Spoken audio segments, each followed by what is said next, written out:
Hey friends, welcome to another episode of the Amber May Show. And today we're going to be talking about money, building generational wealth into your family, but also looking at some of the headlines when it says that, JP Morgan Chase roughly lost $40 billion in unrealized bond losses. What does that mean? Does that mean the bank is going under? So we're going to dive into what those mean when we see the headlines that flash across our phone, our computer, our newspapers, and what have you. So we're going to get to the root problem. What is that? What does that mean that they lost $40 billion in unrealized bond losses? If you enjoy what I'm doing and like to add more content, find me on Telegram at The Amber May Show. I'm on True Social, Amber May, Frank Social, Amber May, and Clout Hub. Find me in those locations. If you believe in what I'm doing, please consider becoming an angel investor. And the easiest way to do that is going to theambermayshow.com, hit the donate button, and donate whatever you feel you can donate, 5, 10, 100, whatever you feel you can donate. That'd be so great. So appreciative. Or you can be a $5 monthly subscriber by going to theambermayshow.locals.com. I appreciate all your support. Please help and support the program. It means the world to me. If you're looking for a healthy coffee that doesn't have a lot of pesticides, it's going to help give you, lift the brain fog, help you lose weight, and give you different benefits like antioxidant support, then look no further than cuppahealth.com. Cuppahealth.com, and when you're there, use promo code Amber at checkout to save some money. So at cuppahealth.com, promo code Amber, go to the promo section on the website, theambermayshow.com, or in the links below. Well, without any further ado, I'd love to have Jim Tewalt join us right now.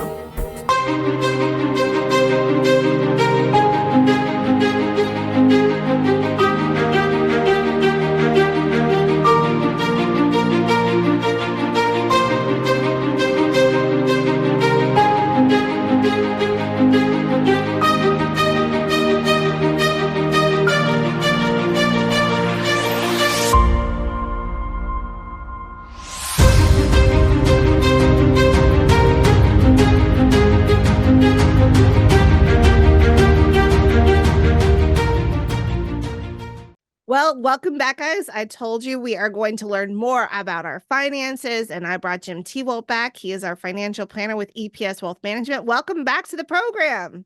Well, thank you, Amber. I really appreciate this. So always appreciate the chance to talk with you, and I'm looking forward to this morning. Oh, me too, because I love giving my audience some more financial wisdom. We are not really taught how to use our money or where to put our money. So I love getting financial wisdom every month from you.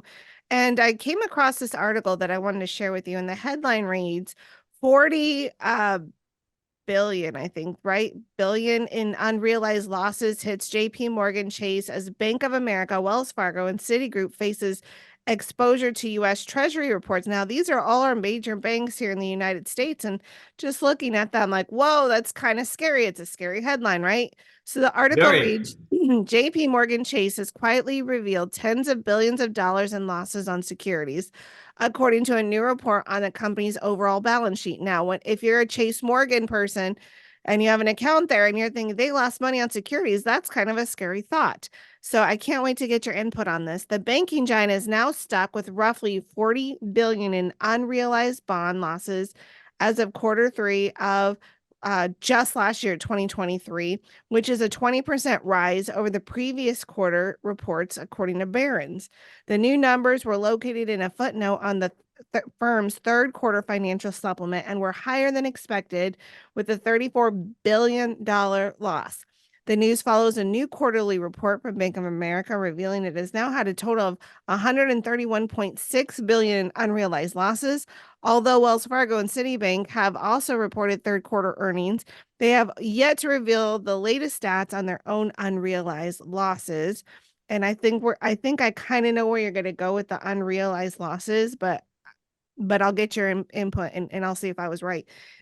In quarter two of this year, Wells Fargo said it had $40 billion in unrealized bond market losses, while Citigroup had $25 billion in paper losses. So there's a difference there. Unrealized bond market losses, while Citigroup had $25 billion in paper losses. I believe there's a difference there. So the dangers of unrealized losses come into focus early this year amid the collapse of Silicon Valley Bank. And the bank's sudden failure back in March was sparked by an announcement that it had booked a $1.8 billion loss from selling a portion of its underwater bond portfolio. Okay, so I'm going to get to you. What do you make of that article? Make sense of that for us. Well, let's take that last statement first. They booked a loss. Now, when they book a loss, what does that mean? Well, it means that they actually sold their bonds at a loss. Okay. So unrealized, and Amber, you're shaking your head and you were smiling. Unrealized means that you haven't done anything yet. So, I knew that's uh, what you were going to say. I knew it. I was right. I was like, oh, okay. Yay. right. So Yeah. unrealized, and you have to understand something about the bond market. Now, first of all, we're talking about unrealized losses, and secondly, we're talking about the bond market. So when interest rates go up in the bond market, existing bonds lose value. And what I'd like you to do is, and we're going to do this for our listeners this morning as well. I know it's early on a Monday morning, and your imagination is probably, somewhere inside falling asleep. Let's wake it up. We're going to use our imaginations this morning. And what I want you to do is imagine a teeter-totter or a seesaw, depending on what part of the country you grew up in, on the playground when you were a kid. And if you remember anything about the seesaw, you jumped on one end. Mm-hmm. And as soon as you did, the heaviest kid in the neighborhood jumped on the other end. And of course, he being heavier than you, the teeter-totter, your end went up in the air. And he probably held you up there. And, if he held you up there, that was good. If he jumped off the teeter-totter, that Oh, was not yeah. good because you plummeted. That became a realized loss when he jumped off the teeter-totter. So what I'm saying is that interest rates and bond values are opposite ends of the teeter-totter. Okay. So we're going to imagine at one end of the teeter-totter interest rates, and at the other end of the teeter-totter bond values. So when interest rates go up, where do bond values go? Down. They go down, right? So if interest rates go down, obviously bond values go up. Now, why in the heck does that happen? And why is a $40 billion unrealized loss really not that much of a concern?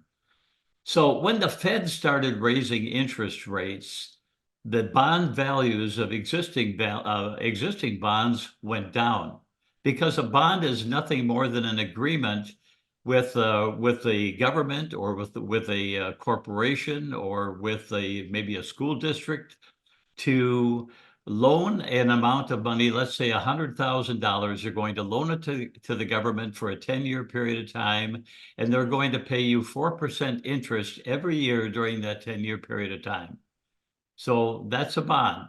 And it's nice to get the interest every year, especially if everybody else is getting a lower rate of interest. But when the government raised interest rates and the new bonds came out at higher values.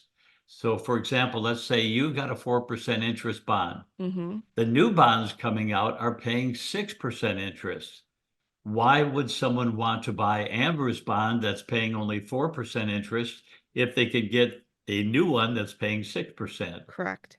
So what happens is that there's an adjustment to the value of your bond. If someone's going to buy your bond, they're going to buy it at a discount so that the 4% rate that the bond is paying actually equates to 6% that they're earning. In other words, they're buying that bond at a discount and they're going to get the equivalent of 6% interest because they're paying less for it. I know that's a hard concept for a lot of people to Yeah. grasp, but basically it's the way it works. There's something called mark to market. Mark to market just simply means that bonds get evaluated based on the current interest rate environment. So when that article came out and those bonds showed a 40% or a $40 billion loss, that was because new bond interest rates were higher and the mark to market value of those bonds or the current value of those bonds if you went and sold them, would have been $40 billion less than what you paid for them. $40 So billion. is it better for them just to hold on to it until maturity? Well, absolutely. If Okay. they hold on to the bond to maturity, they're going to get their 4%. if you held on the bond to maturity, you would get your 4%, which is what you signed up for. Mhm. And at the end of the 10-year term or whatever the bond term was, you would get your money back. So there's a couple of risks in the bond market. Interest rate risk is one of the biggest ones. Credit risk is another one. Credit risk is, can the company that you loan money to, can they continue to make the interest payments? And can they give you your money back at the end of the 10-year term? That's credit risk. So when you go into the bond market, and I'm not a huge fan of bonds, very honestly, a lot of advisors like them because they like the interest rate that you can get from them, especially when interest rates are up. And by the way, if you bought some bonds when interest rates were temporarily up and now rates are coming down, your bonds have increased in value. So that's a good thing. But you'll never see that in an article plastered on the front page of the paper No. because uh, good deeds rarely show up on the front Fear page of the sells. paper. Fear Yeah. sells, Uh-huh. yes, yeah. So that's why these things are happening. That's why that's why that article hit the paper. It's a big sensational thing, but very honestly, if JP Morgan does not sell those bonds, and if they hold them to the end of the term, they will get their interest rates in the meantime, and they'll get their money back at the end. Uh, no big That's what deal. an unrealized loss means. If you don't Yes, sell it, you haven't lost anything. And if yes. you own any stocks or mutual funds on your statement, it's going to say unrealized losses on there. And I love when you talk to your clients. Now, tell us the story of your mentor and what happened with that so that we can really understand this unrealized loss idea. Right. So let's go back in time. It's 1987, what they call October 25th, 1987, Black Monday. The stock market drops 25% in one day, almost as bad as a COVID situation. Mhm. So my mentor, Ted, had a lot of, he was known as a very astute investor in the Sun City area.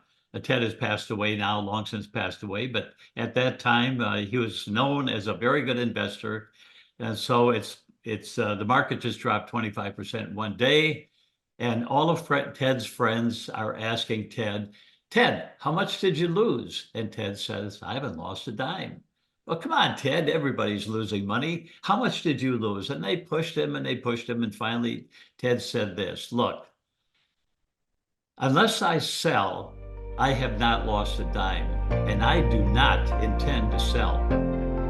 Hey, I'm going to get to that thought in just a second, but right now I'm going to take a quick break.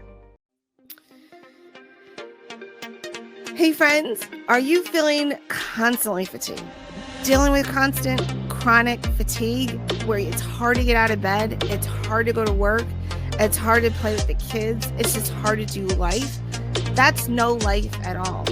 And maybe you're overweight. Is it hard for you to lose weight? If these are problems that you're dealing with, perhaps you have a hormone imbalance. I would really highly recommend that you go see Dr. Meehan at meehanmd.com because he is an expert in balancing hormones and getting our body working at optimum health. So if you're looking for a doctor you can trust, you just feel off, you don't feel the way you want to feel, like you did a couple years ago, 5 years ago. Maybe you've been dealing with this for many years. Stop dealing with it. Start living life. So go check out meehanmd.com. When you're there, let him know Amber May sent you because he can help you get the health that you want, restore your body's hormonal balances back to the way God created it, and make you feel better. And while you're there, check out his supplemental store. He has amazing supplements to help support all kinds of functions in the body, whether you're trying to support your immune health, your gut health, maybe you have trouble sleeping. Go check him out at meehanmd.com. When you're there, use promo code Amber at checkout. Hey, I'm Christina Bobb, and you are listening to The Amber May Show. Looks like you've been sleeping well. Megan, he's back. The My Pillow guy. And you're looking good. Still feeling good. Well, just when you thought it couldn't get any better, we've got the best pillow ever, My Pillow 2.0. When I invented My Pillow, it had everything you'd ever want in a pillow. Well, now there's new technology that makes it even better. My Pillow 2.0 has my patented fill combined with a cooling fabric with temperature regulating thread. My Pillow 2.0 is truly the next generation of My Pillow. Now's the time to go to mypillow.com or call the number on your screen. Use the promo code to save 50% on your MyPillow 2.0. Not only that, for a limited time, your entire order ships absolutely free. You're sleeping even better. And cooler, too. And you're looking good. Feeling good. I knew you would. mypillow.com. You are listening to the Amber May Show, and now we return to the show already in progress. And that was that. Now, second Ted story, I sold a bond fund to my godmother, not my fairy godmother, but my real godmother. And a couple of months after that, interest rates made a change, and the bond market actually dropped by about 17%. So my mentor, Ted, is at a party with my godmother, and my godmother says to him, "That mutual fund that Jim sold to me lost 17%. And that, of course, that caught Ted's attention. And so Ted says, "So what fund did he sell to you?" And she told him it was a Franklin mutual fund. And she told him what it was. And Ted looked at her right in the eye and he said, "That's a very good fund. You were stupid to sell it." And that was the end of that conversation. Wow. So Yeah. mark to market, you do not want to sell at that particular time. I'll give you one more story. Executive Life Insurance Company, which was an A+ rated company on Friday. And on Monday morning, the California Insurance Commissioner declared them bankrupt and wanted to close down the company, which he did. And it was all over mark to market. It was the fact that interest rates had gone up. The bond values of the bonds that the company was holding had gone down temporarily. The insurance commissioner in California was pretty new. He didn't have a lot of experience. He hit the panic button and he declared Executive Life, which was a fine company, he declared them bankrupt. And over the next few months, other insurance companies bought out their assets. And I had clients in there, and the clients asked me, "What do we do?" They were in panic mode, and I said, "Look, the insurance industry has a very good mechanism for this. What we will do now is absolutely nothing. We're going to sit, we're going to hold tight, we're going to watch this thing play out." And we did just that, and nobody lost a dime of their money. So all of this to say, Amber, that these shocking headlines are usually done with the idea of scaring people into buying my newsletter or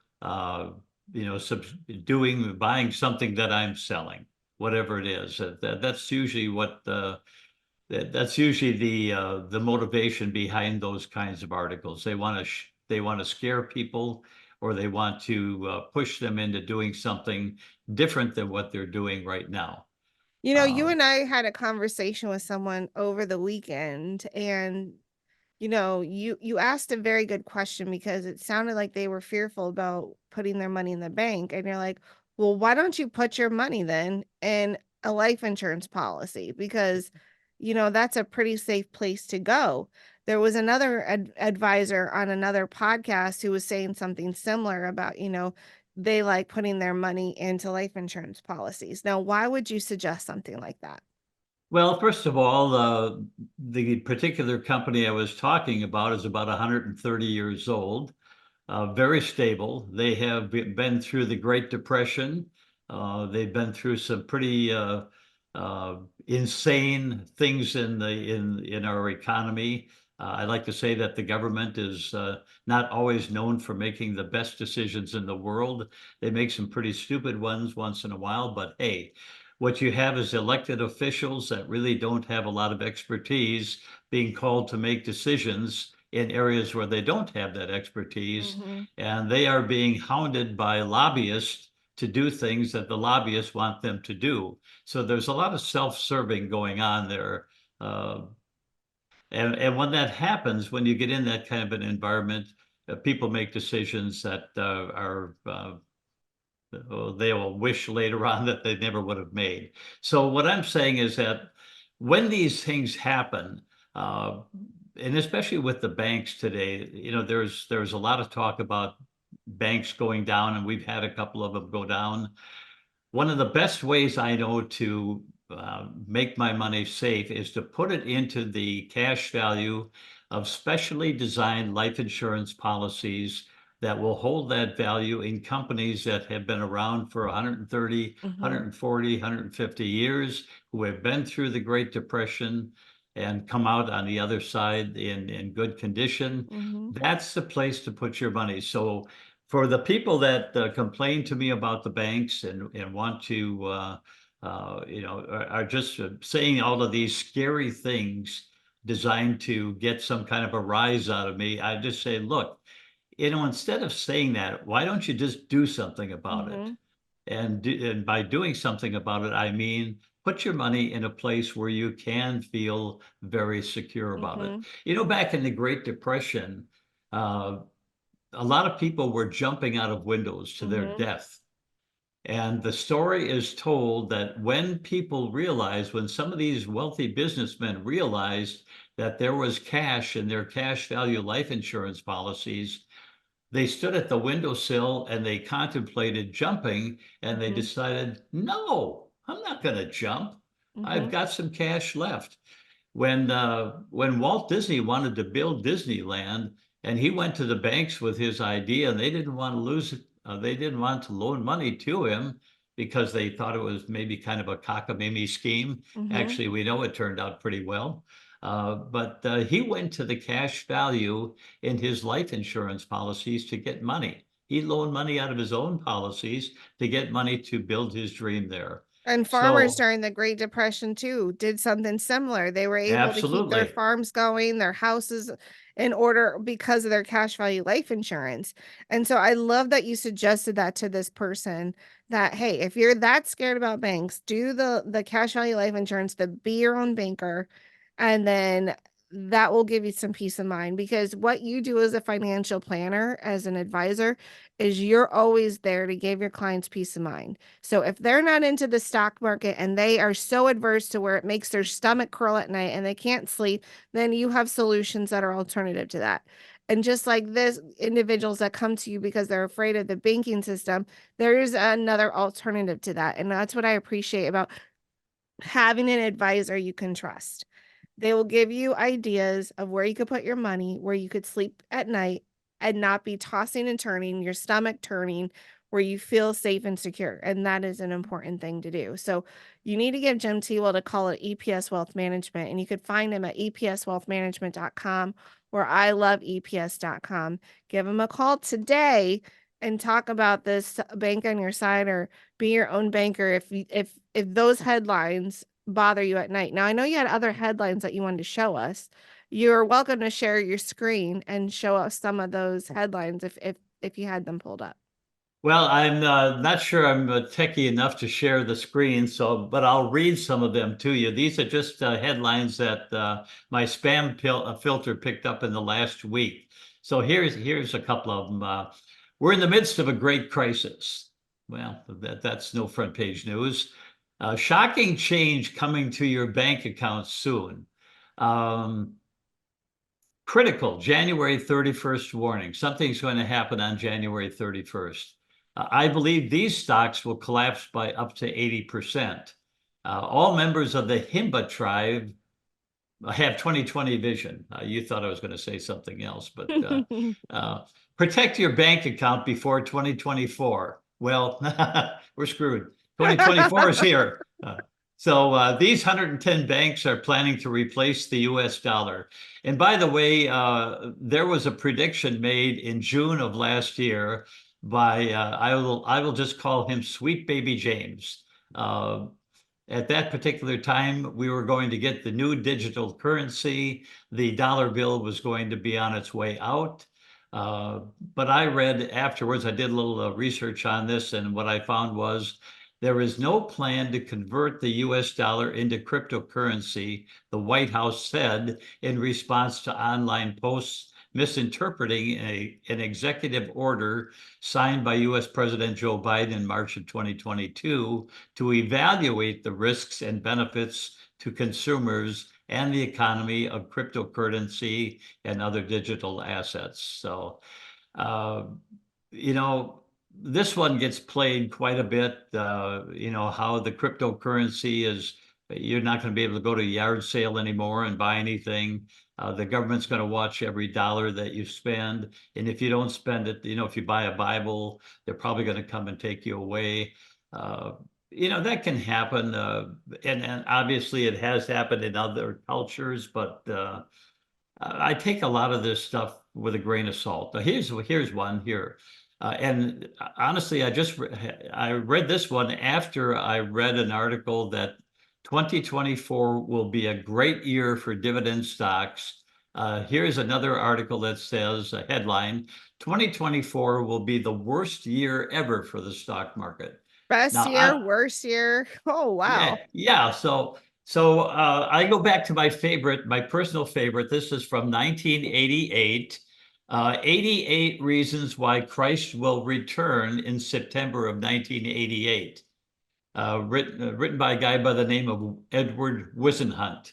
The following year, after Jesus did not return in September of 1988, he wrote a follow-up book, and it was called 89 Reasons Why Christ Will Return in September of 1989. Well, if you've lived beyond 1989, you know that Jesus has not come back yet. And so I just have a hard time with this stuff. And Amber, I'm boring. I just do boring stuff. We have ways of investing in the stock market that work actually when the market is down. In fact, they work better for you when the market is down. And we can talk about those, if you want to call in at some point, I'm happy to talk with you about that. But I remember one particular client, Amber, that you and I worked with. It was a gal. She hated the stock market. Mm-hmm. We looked at her retirement years. We looked out into the future using a program that we have that estimates what the cost of living is going to be based on inflation and based on what you're spending right now. And we were able to tell this gal that, look, if you don't do something about your income, you are going to run out of money. Mm-hmm. And we suggested a fixed annuity to her, a fixed annuity that had a benefit on there that would pay her an increasing income for the rest of her life. Mm-hmm. And a bonus too. And a bonus. It had a bonus, right? So and it had long-term care benefits too. It had long-term care benefits. And she initially said, no, I'm not going to do this. And I don't know why. I think she had never really done an annuity. Or maybe she heard about that famous money manager that said, I would rather die and go to Hades than sell an annuity. Well, there are some annuities out there that I would rather die and go to Hades than sell too. But this particular annuity was not one of them. Right. And actually, I just sent her an email and said, look, if you don't do something, the end result is you're going to spend down the money that you have in the bank. And so a couple of weeks went by, and then I got a message from her, an email actually.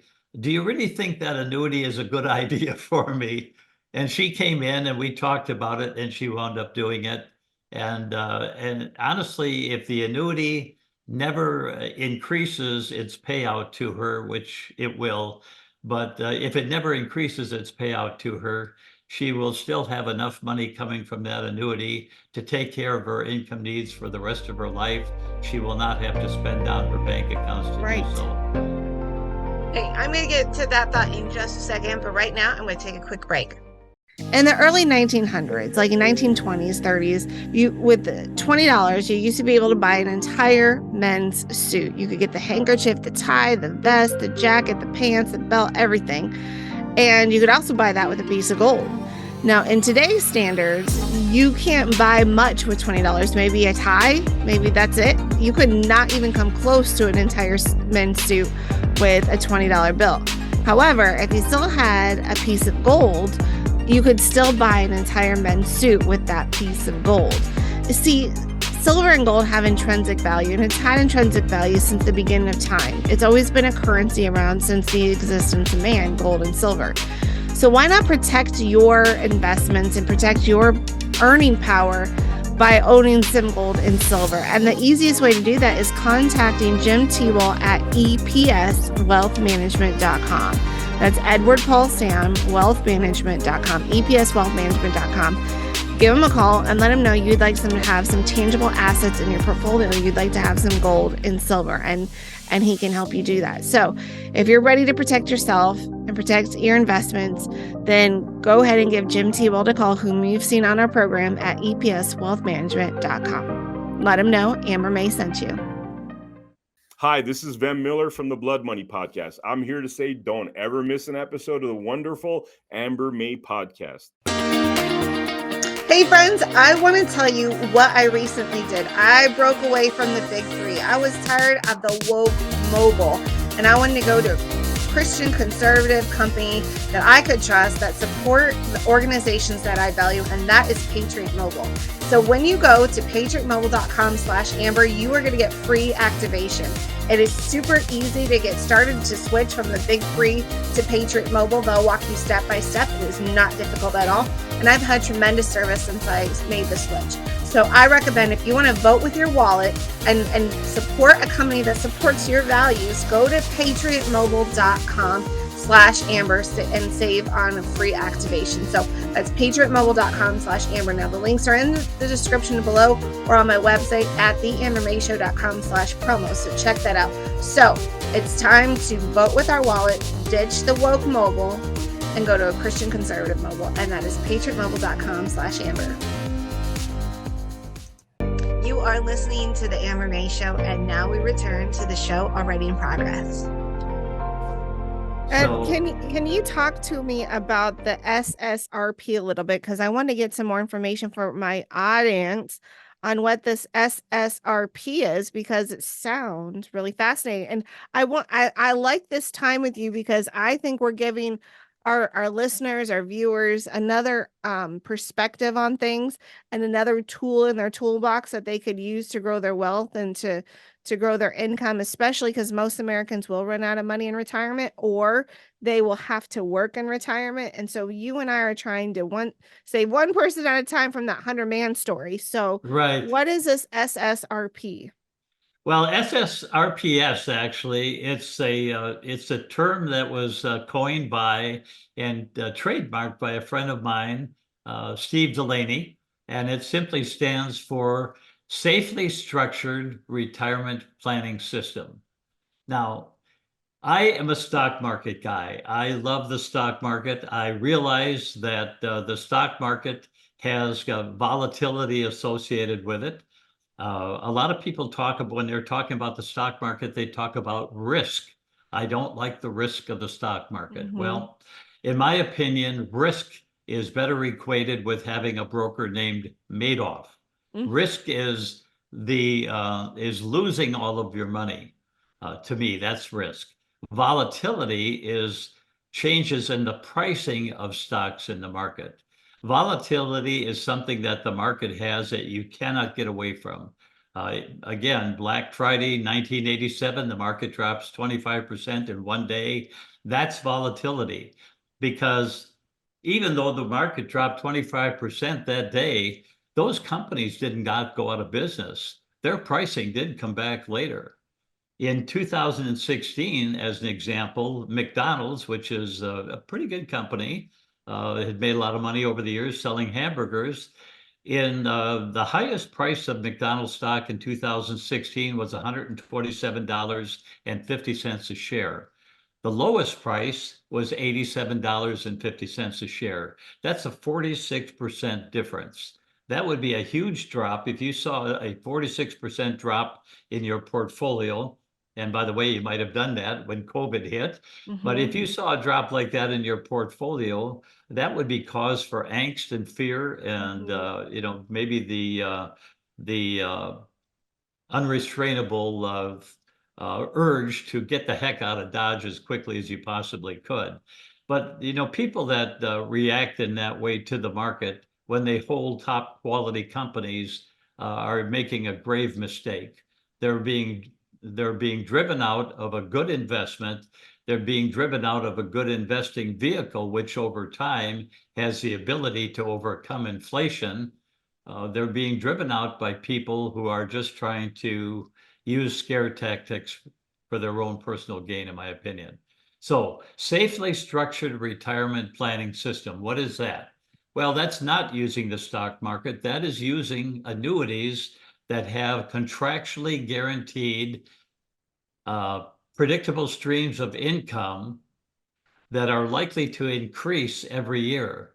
And those streams of income, if they are going to increase on a regular basis, give us the best possible chance to overcome inflation, overcome the increasing cost to run your budget as you go through your retirement years. To me, it sounds kind of like your own personal pension. Like, to me, that's what it sounds like. The days of pensions are gone, really. I mean, you're lucky if you still have a pension, because a pension was lifetime income. You knew for the rest of your life you were going to get X amount of dollars for retirement. Am I understanding this? Is if someone wants to think of it as their own personal pension, or am I off on Uh, that? No, I think that's a very good comparison. We have to be careful because those who regulate us do not like us comparing annuities to pensions or calling them pensions or personal pensions, but they have similarities to pensions. One of the similarities to a pension, and by the way, yes, they're in short supply anymore these days, unless you work for the government.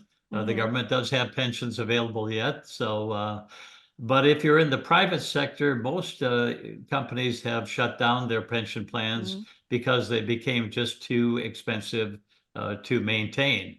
And they replaced them with 401k plans, 401k plans or 403b plans, for example, or 401a. Those are all defined contribution plans. Pension plans are defined benefit plans. Mhm. So with a pension plan, you kind of knew what your benefit was going to be in retirement. With a 401k plan, if you have a 401k, all all you can control is the amount of money that you're putting into that That's right. plan. You don't know how much money you're gonna be able to get, when you're ready to retire, so you're absolutely right. So So that's what let's talk about that pension thing a little bit more. yeah, Now, if you're thinking about a pension plan, what's the good thing about a pension plan? it's predictable income for the rest of your life. Yeah, what's the bad thing about a pension plan? Um, What if you I'm die too soon? What if you die 60 days into the oh, pension? yeah, a lot of times there's no beneficiaries, right, with the pensions? It Like depends on the pension plan. Some of the okay. government plans will allow you to name a Yeah, some of beneficiary. them yeah, Your but spouse, uh-huh, always your spouse, right? right. If you elect for a joint payout, it's always your spouse.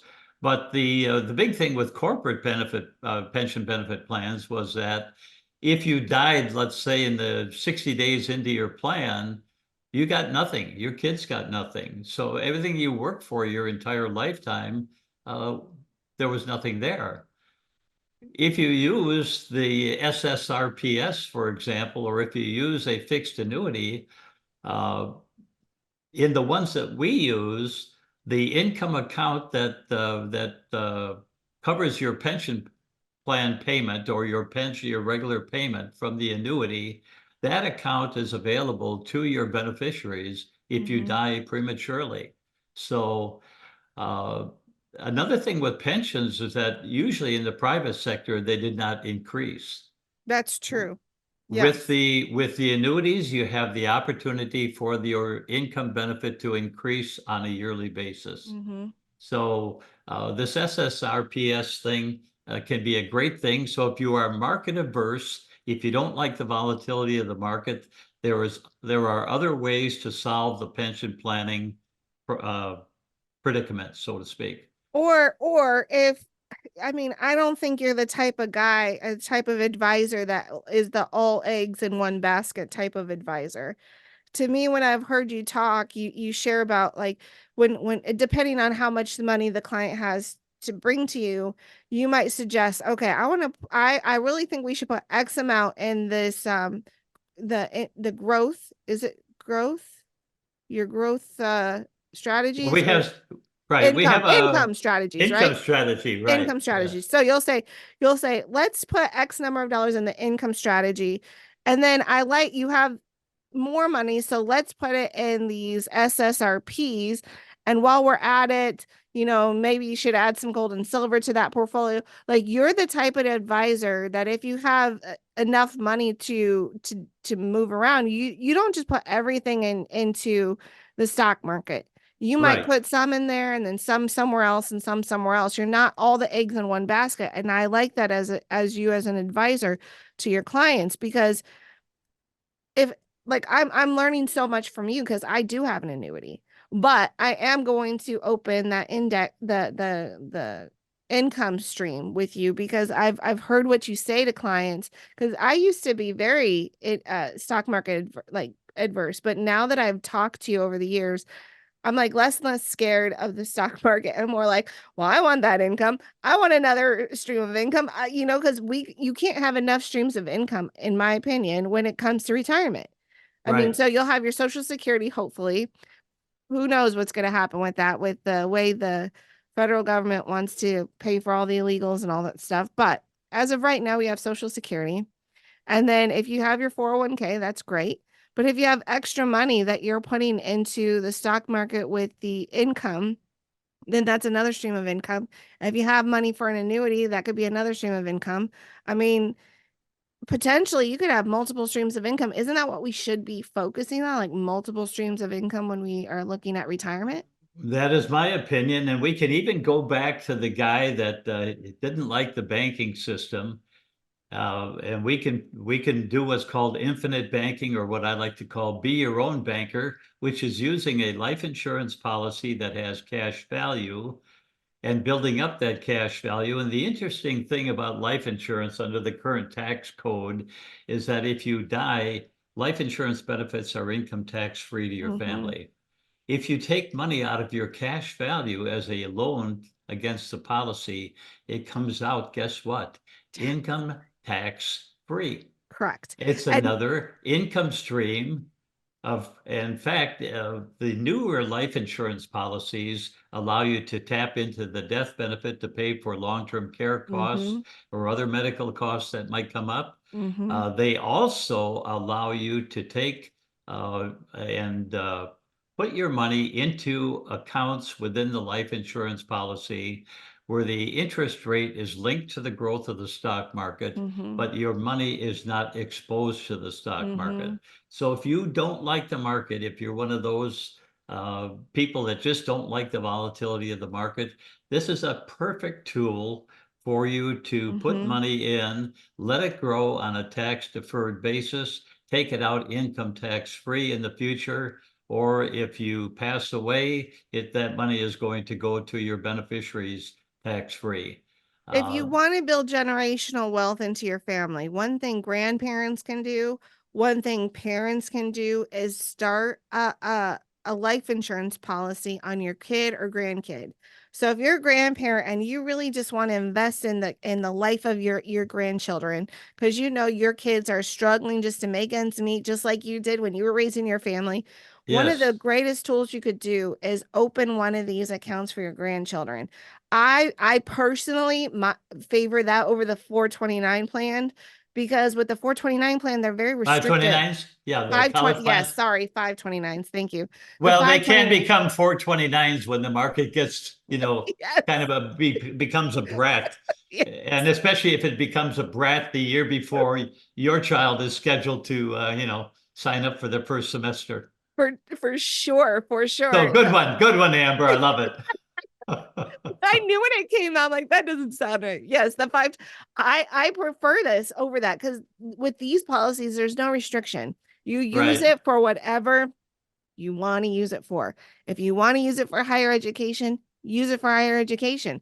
If you want to pour into your child or grandchildren a down payment on their future house, because look at the housing market here in Phoenix. I was just told by people in the real estate world that the interest rates are going to drop in the near future, which means the housing pricing are going to go up, and all the investors are buying now because the housing market is lower. Because once they lower the interest rate, this is what the real estate experts are telling me over the weekend, that it's going to drive the price of the homes up even further.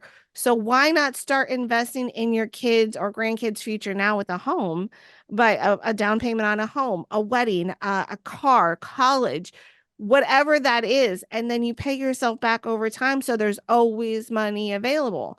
And Right. then you could use that down the road as a supplemental retirement that's income tax free.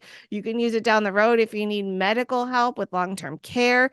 There's so many benefits where that is not so with a 529 plan. What are your Yep. thoughts on that?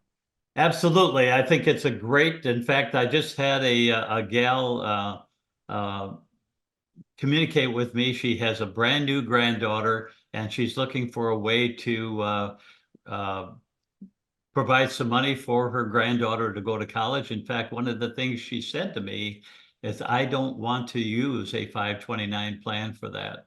So because of a lot of the restrictions that go along with it. So we are going to give her a couple of illustrations. One where the type of policy where the money is linked to the growth of the market without the market risk. We're also going to give her an illustration from a dividend paying company. And that company has been around for over 130 years, and they have paid dividends to their policyholders during that time. And I've actually seen some of those policies, that people own when they're in their 70s and 80s, where the dividends are sufficient to pay the premiums on the insurance. In fact, they're sufficient to not only pay the premium on the insurance, but there's money left over, and they use the leftover money to buy additional chunks of insurance every year, thus creating a higher and higher insurance benefit. The wealthiest families in the country have used this technique for years to create generational wealth and influence. Christians, I believe, should be creating influence in the succeeding generations. And one of the ways you create influence is you create wealth. The gospel gets spread, but it does cost money to spread it. That's why God doesn't necessarily want your money, because he's got all the money that there is in the universe, but he wants our heart. And part of our heart is, we hang on to our dollars, we hang on to our wealth. If you can get someone to believe what God says about wealth, that it really is unlimited, and if you can get people to the point where they'll begin to help the upcoming generations. First of all, teach them how to handle money wisely, but secondly, give them some money to handle. That makes a great deal of sense to me. By the way, I need to bring up one more thing here, and that's buy term and invest the difference. If your 70-year-old self or 75-year-old self could speak to your 30-something-year-old self or 40-something-year-old self, whatever you are, your 75-year-old self would tell you, spend some extra money, get the type of insurance that's going to pay when you die, not if you die, and the kind of insurance that's going to be there for your family when it's needed. I like, and I have to say, a lot of the people that espouse the buy term and invest the difference, that buy into that mantra, are the same people that tell me they don't like being in the stock market. So there's a disconnect in my brain there. Buy term and invest the difference, but you're not going to invest the difference. What you're going to do is you're going to spend the difference down at the local 7-Eleven, Circle K, whatever it is. And I'm not unhappy with Circle K. I love them. But if you're going to buy, there was a time when I was buying drinks there every day. And I looked at what I was spending, and I decided to tame my habit down. I still go to Circle K. I still go 7-Eleven, I think might be gone, but No, Circle there's K. still a few. There's There's still a few around. Uh-huh. Okay. Yeah. Well, this is not a bash against 7-Eleven or Circle Yeah. K. I love you guys, especially your gas pumps. But what I'm saying is that you have to look at where you're spending your money. And to spend some additional money now and put it into a policy, a life insurance policy that's going to allow you to be your own banker, to build up cash value that you can borrow whenever you want to borrow it. You don't have to go down to the bank and beg. You can borrow it whenever you want to borrow it. You're going to pay interest, but you're going to pay that interest to yourself, not to some other institution. That makes all the sense in the world to me. And by the way, if you look at some of these good dividend policies, they can be paid up in as little as 10 or 12 years.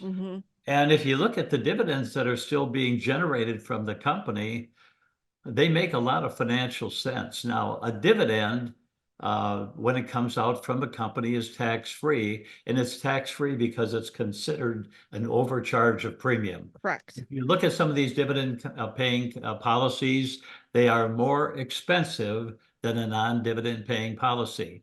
But when you put that money aside, it's like putting it in a piggy bank that's going to reward you with interest later on in the future. Well, so here's another thing to piggyback off what you said with the dividends. Okay, so I have a client who had an accident, a work accident injury, and now is on disability, otherwise healthy. They can't qualify for long-term care because of their disability. However, if they need long-term care down the road, which I think is highly probable, you could use the dividends. You could use the money in these dividend paying policies to pay for the medical expenses that are going to be coming down the road. So maybe you can't qualify for long-term care, but you can use this policy to offset the cost of the long-term care that you might need down the road. Right. And if you go back to SSRPS and you use an annuity that creates a lifetime income stream, they do not underwrite that. When you put your money into an annuity, they don't ask you what your health is like. Correct. You may be a diabetic. You may have some other kind of condition that could make it difficult for you to get life insurance at a reasonable price, or maybe to get life insurance at all.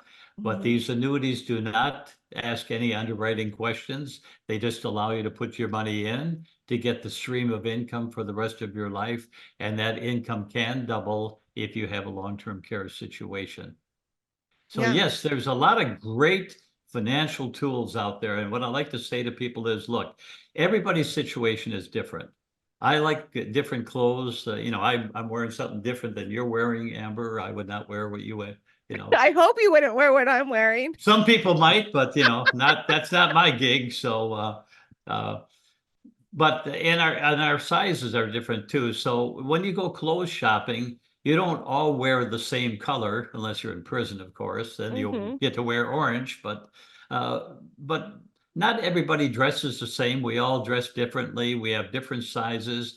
When it comes to financials, the same thing is true. We're not all alike. Some people like different things. Some people love the stock market. Some hate the stock market. Some people love annuities. Some people hate annuities. Some people have crazy ideas about life insurance that sometimes just need to be changed by a knowledge of the facts. What we're going to do, what we feel that we should do in our business, is not try to get you to buy our pet products. We're not out here running dinner seminars and trying to sell an annuity or life insurance to everybody that comes to the seminar. That's not us. What we want to do here is we want to take a look at your personal situation, find out what you're trying to accomplish, find out what your risk, your ability to tolerate risk is, and then find the financial tools that are going to get the job done for you. And by the way, when it comes to gold and silver, which are really popular these days, I believe in having some gold and silver, but I believe in doing it in a sensible fashion. I'm not into buying the coins that are supposed to be very rare, and this coin will make you, tons of money, blah, blah, blah. I've heard all those stories. If you're going to buy gold and silver, I like what's called junk silver, which is U.S. coinage minted prior to 1965. It's 90% silver. If you look at the edge of the coin, you don't see a copper coming out the side. And then I like gold as well, but I like it in smaller denominations, because if gold goes to $25 an ounce and you really have to go down to the grocery store and buy groceries with your Mhm. gold, if you have a 1 ounce piece and it's worth $25,000, it might be hard to transact, Yes. your grocery bill. So we all know groceries are going up, but as yet they're not $25,000 a bag. So let's just be Mhm. sensible about what we're doing here. Let's think about what we're doing Do you like before. gold eagles? I like gold eagles. Yes, Yeah, I do that's too. I like yeah. silver eagles. I like gold eagles. I like junk silver. So one of the easiest ways to get your hands on some silver that's not going to cost you anything is if you still use cash, which I hope you still do, and you get change back, look on the side of that quarter or that dime and see if it has that copper. And if it doesn't, then put that in a special place where you know that is 90% silver. And that is one easy free tip for you on getting free silver in your pocket right now. But if you need gold and silver, I highly recommend that you give us a call. We will get you a good rate. We're not gonna we're gonna advise you on the best sources of gold and silver to buy, which we like the silver eagles, the gold eagles, the junk silver. We're gonna tell you the lower denominations. And it's great because you know what? It's a hedge against inflation. So let's say that you're a senior citizen now, you're retired, and you're just struggling to keep up with inflation. Well, now you have a pile of gold or silver in your safe. You could start selling some of that down the road to help you hedge against inflation, put some more extra money in your pocket. It's also great to, I'm thinking about long term. I'd love to pass down some silver or gold to my kids as an inheritance. We have one of our coworkers, a lady that works in our office, and her father gave her two huge bags of silver when she was a young adult, like in her 20s, and she still has that today. And I can't wait till she brings it into the office so we can look at it, all that silver that she inherited from her family. I mean, if you can't do gold, do silver. Again, it's just another way to diversify your portfolio. Having a little bit is a good idea. Having everything in your gold and silver, I don't recommend that. Do you recommend that? No, I don't. The good thing about gold and silver is that they tend to keep pace with inflation over the long term. The bad thing about gold and silver is that they don't pay any dividends. And you know Mm-hmm. me, I love dividends. I Mm-hmm. like getting income in my portfolio every month. So, but they don't do that. But if you're the type of person that is afraid of economic collapse, or if you're just like the type of person that I had a gal come to me one time and she said, I want to own some gold and silver. And I said, I asked her what she knew about it. And she just said, I don't know very much, but I just want pretty. So you just find coins that are pretty. So that's what we That did. We sounds found like a it. very female thing to say. So we did. We got her pretty stuff and she loved it. And, again, gold and silver is important. And I'll make a quick statement here. If you're thinking about doing gold and silver in an IRA, talk to me. Please talk to me first. I beg you to talk to me before you do that maneuver. I've just seen so many people get hurt doing that, and I don't want you to get hurt. So. Perfect. Well, if anyone wants to reach you, please go to our website, epswealthmanagement.com. EPS stands for estate planning solutions.com, epswealthmanagement.com. We have a video section where you can have free resources of past shows that we've done, or just free resources to get some ideas on things we've talked about, whether it's investment, insurance, what's happening in the stock market, things like that. So go and check out those free resources on our website, EPSwealthmanagement.com. Now, if you're looking for a debt snowball, a debt calculator, please visit my website at theambermayshow.com. On that website, I have a debt snowball calculator to help you get out of debt faster. What do you pay off first? How much do you pay off? And you can figure that all out with the debt calculator. And that's at theambermayshow.com. So check that out. But we want to be the guide at your side. We want to be right there with you when you're making your financial decisions, giving you good information and helping you or guiding you to make those decisions within the context of a personal plan. And when you do things that way, it generally works out really, really well with no regrets. Perfect. Well, thank you so much, Jim, for joining us today and giving us some more financial wisdom. I appreciate you. Well, thank you, Amber. You ask great questions, and it's always a lot of fun to talk with you. Thank you for joining us today on the Amber May Show. I hope you enjoyed this episode. Please make sure you like, share, and subscribe.